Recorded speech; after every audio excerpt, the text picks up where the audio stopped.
नाशिक महानगरपालिकेच्या वैद्यकीय अधिकारी डॉक्टर सुवर्णा संदीप वाजे यांच्या मृत्यू प्रकरणात तत्कालीन स्थानिक गुन्हे शाखा आणि वाडीवरे पोलीस ठाण्याच्या पोलीस निरीक्षकांनी मला नाहक खोट्या गुन्ह्यात गोवून मानसिक आणि शारीरिक छळ केला। त्या विरोधात लवकरच या तपास अधिकाऱ्यांविरोधात अब्रू नुकसानीचा दावा दाखल करणार असल्याची माहिती डॉक्टर सुवर्णा यांचे पती संदीप महादू वाजे यांनी पत्रकार परिषदेत दिली। दरम्यान सुवर्णा यांचा घातपात कोणी केला याचा तपास होण्यासाठी न्यायालयात याचिका दाखल करणार असल्याचं त्यांनी आणि ॲडव्होकेट राहुल कासलीवाल यांनी सांगितलं। सन 2022 मध्ये वाडीवडे पोलिसांच्या हद्दीत घडलेल्या सुवर्णा वाजे यांच्या कारमध्ये जळालेल्या अवस्थेतील कथित मृत्यू प्रकरणानं संपूर्ण जिल्हा आणि राज्य हळहळले। या प्रकरणात तपासांती वाडीवरे आणि LCBच्या तत्कालीन पोलीस निरीक्षकांनी 700 पानांचे दोषारोप पत्र दाखल केले। मात्र न्यायालयातील सुनावणीत पोलिसांच्या तपासात अनेक आक्षेपार्ह त्रुटी आढळल्या। त्यामुळे न्यायालयानं प्रकरणात पोलिसांच्या तपासावर प्रश्न उपस्थित करत RTO फॉरेन्सिक अहवाल तसेच मृत वाजे यांच्या मुलांचे जबाब नोंदविले नाहीत। अशा अनेक मुद्द्यांवर प्रश्नचिन्ह उपस्थित केले।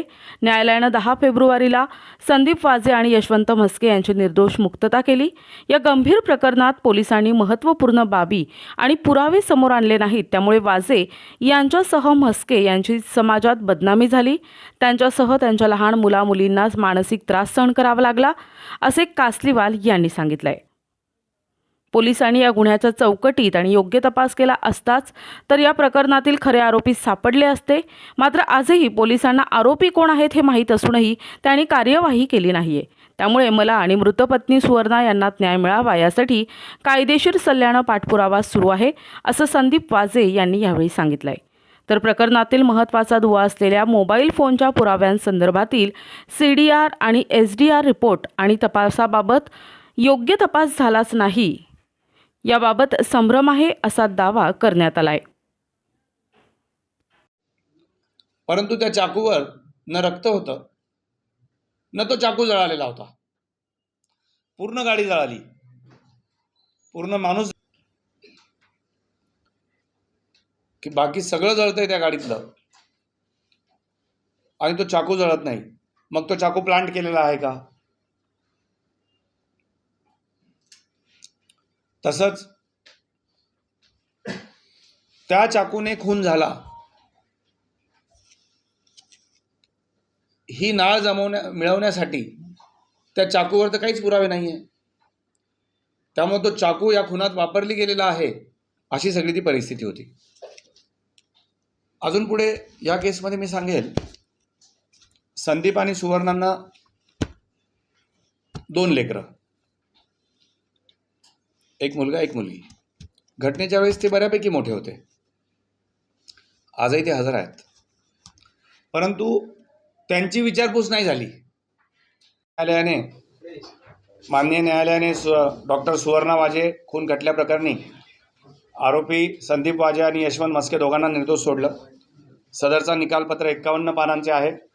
त्याचं अवलोकन केलं असता असं दिसतं की न्यायालयाने असं धरले की परिस्थितीजन्य पुराव्याप्रमाणे सरकार पक्ष केस सिद्ध करू शकला नाही, जे तत्व आहेत कायद्याची ती पूर्ण झाली नाहीत आणि सदरचा मृत्यू हा खुनामुळे झाले किंवा काय हेच बेसिक गोष्ट सिद्ध झाली नाही। त्याचप्रमाणे गुन्ह्याचा उद्देश सिद्ध झाला नाही। त्या दिवशी संदीप आणि ते सोबत होते घटनेच्या काळात किंवा काय हे सिद्ध झालं नाही। घरातल्या राहणाऱ्यांचे मुलांचे जबाब घेतले नाहीत, शेजार बाजारांचे जबाब घेतले नाहीत, घरात काम करणाऱ्या मेड्स वगैरेचे जबाब घेतले नाहीत।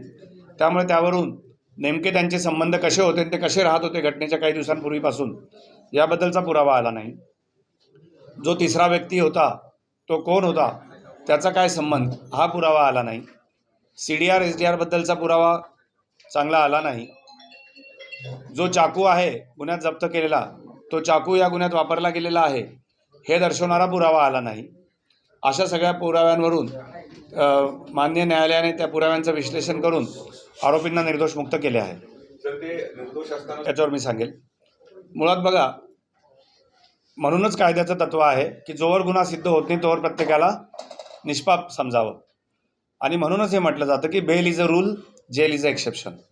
कारण कायद्यात अशी कोणतीही तरतूद नाही फौजदारी कायद्यात की एखादा व्यक्ती हा वर्षानुवर्ष जेलमध्ये राहिला आणि नंतर निर्दोष मुक्त झाला तर त्याला काही भरपाई मिळेल किंवा काय, अशी फौजदारी कायद्यात तरतूद नाही, कारण त्याच्या आयुष्यातला गेलेला वेळ तर परत मिळत नाही. परंतु दिवाणी कायद्यामध्ये दिवाणी दावे करता येऊ शकतात अशी तरतूद आहे. तर या संदर्भात संदीप वाजे निर्णय घेतील. त्यांनी माझ्याकडे हा प्रस्ताव मांडला होता की सर आपल्याला अशी केस करता येऊ शकते का. तर मी म्हटलं होतं की सगळ्या पुराव्यांचा विचार करून आपण खटला दाखल करण्याइतपत परिस्थिती आहे का ते बघून अब्रू नुकसानीचा दावा करण्याजोगा असेल तर तो आपण करू शकतो. परंतु तो निर्णय शेवटी पक्षकाराचा राहील. संदीप वाजे किंवा यशवंत म्हस्के यांच्यावर अवलंबून राहील. त्यांनी जर त्याबद्दल कागदपत्र आणून दिली आणि विनंती केली तर त्यावर आम्ही विचार करून योग्य तो दावा दाखल करण्याजोगा असेल तर नक्की करू. सर, आपण आणखीन एक प्रेस नोटमध्ये तुम्ही सांगा. मुलगी आणि मुलगा असे आम्ही घराचे 3-4 मेंबर आहे. मॅडम सरांची मुलगी आहे. चलो थँक्यू. मला फक्त पाणी दे. दिदू ते डायरी दे बेटा, समृद्धी.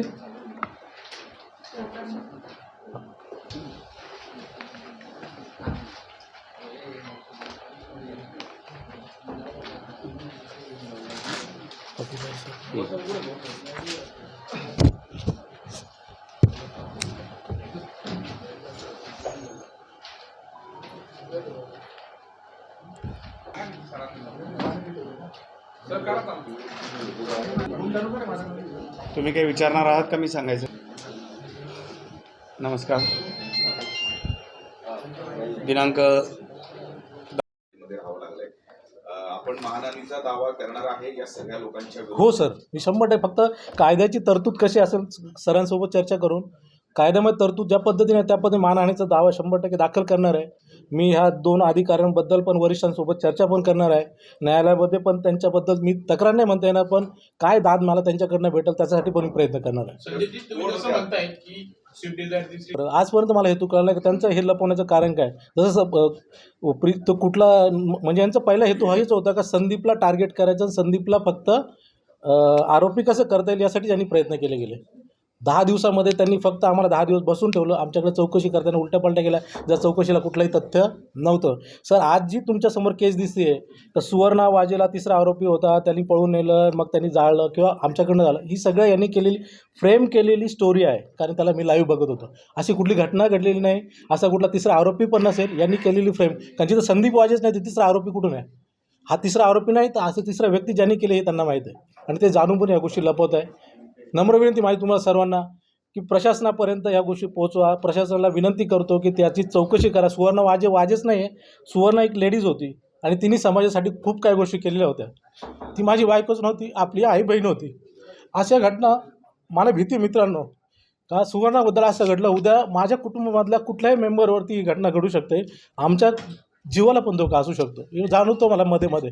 जर त्यांचं होऊ शकतं, सुवर्णाचं होऊ शकतं आणि आजपर्यंत आरोपी बिंदास बाहेर फिरत असेल तर आमच्या कुटुंबाचं काय पुढे काय जाणार आहे. कारण आत्तापर्यंत मला कधी बोलायला चान्स भेटला नाही, आत्तापर्यंत मला बोलू दिलं नाही, कारण न्यायालयीन प्रक्रिया चालू होती. सर, खूप गोष्टी मला अन्याय सहन करावा लागला. सर्वांना विनंती आहे की त्यासाठी तुम्ही मदत करू शकता तशी मदत करा. कारण काय वाटतं आपल्याला? गोष्ट होत नाही सर, म्हणजे मी असा आत्ता फेक बोलण्याचा अर्थ नाही, पण त्यांना 100% माहिती, ज्या पद्धतीने ते लपवतात त्यांना माहीत आहे. आणि हे वरिष्ठ अधिकारी कोण आहेत? तरी मी नाव घेऊ शकत नाही सर, मला नाव पण माहीत आहे. वाडीवारे पोलीस स्टेशनचे वरिष्ठ अधिकारी हे दोघांना सगळं माहीत आहे. त्यावेळेचे SP होते सचिन पाटील साहेब, त्यांना काहीच का माहीत नव्हतं मी असं म्हणाल, कारण माझी चौकशी करणार LCBचे वरिष्ठ अधिकारी होते, म्हणून मी कोणाचं नाव घेणं योग्य नाही राहणार. 100% गृहमंत्री साहेबांकडे मागणी करणार आहे की गृहमंत्री साहेब त्यावेळेस अशी घटना घडली, जे आम्हाला न्यायालयाने निकाल दिला ती प्रत पण सरांना देणार आहे आणि त्यानुसार 100% गृहमंत्री साहेबांना आम्ही विनंती करणार आहे की आम्हाला नाही.